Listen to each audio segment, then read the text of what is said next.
Canelo Alvarez started fighting for money at the age of 15 and has exchanged punches with some of the scariest men on the planet. Of course he could answer questions about his failed drug test without losing his composure. "It doesn't bother me," he said, in Spanish. "I've the perception that he's a drug cheat." Advertisement. Alvarez spoke deliberately and softly, as he normally does. He might as well have been talking about installing a car seat for his 7-month-old daughter.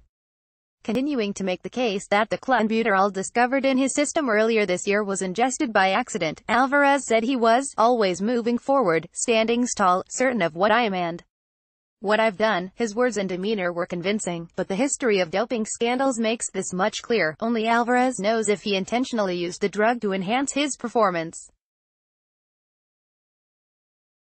What could be ascertained by listening to him talk and watching him train for a couple of hours recently at his San Diego gymnasium was this: he isn't a distracted fighter. Maybe he really is secure in the truth, as he claimed. Or maybe he has simply blocked out the noise around him. Whatever the case, the smart money is on the Mexican middleweight being unaffected by the controversy when he returns to T-Mobile Arena in Las Vegas for a Sept.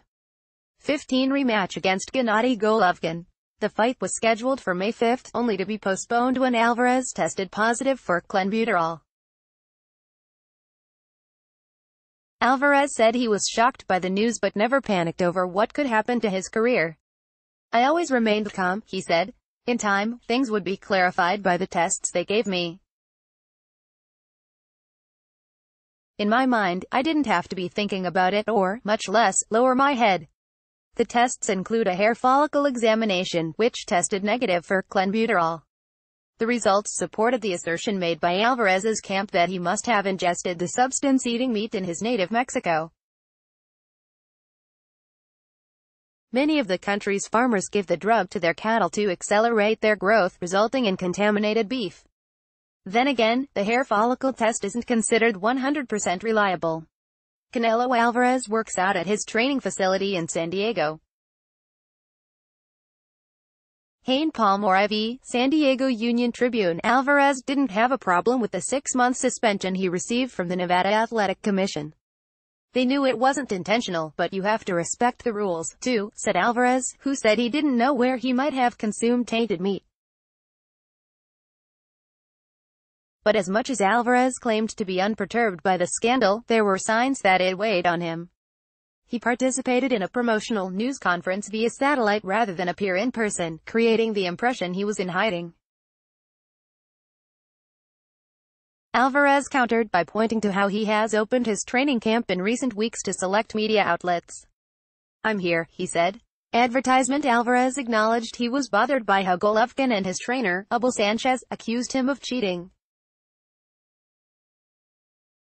He was especially irked by Golovkin's demand for a 50-50 purse split when it came time to renegotiate the terms of the rescheduled rematch.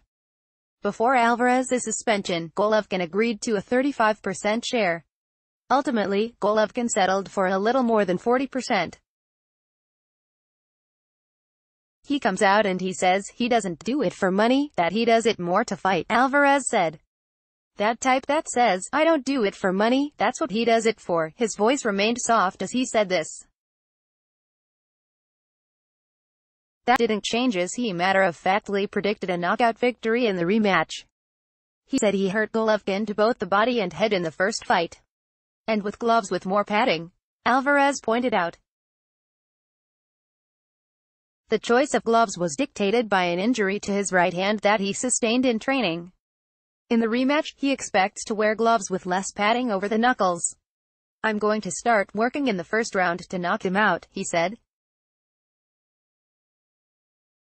Canelo Alvarez shadow boxes in a mirror during his workout at his training facility.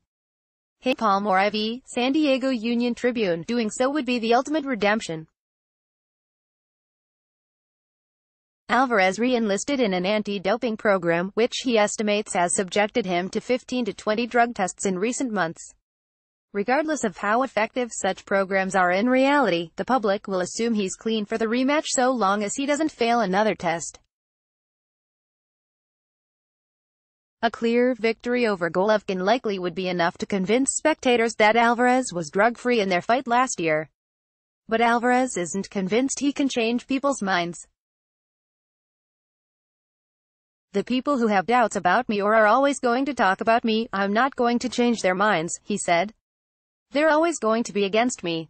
At least he's consistent in his thinking. In his mind, he's already been vindicated by the hair follicle examination, so any suspicions are just the result of people trying to find fault with him. Not everyone will buy that narrative, but they don't have to. Only Alvarez does. He's the one who has to feel secure enough to take on Golovkin again.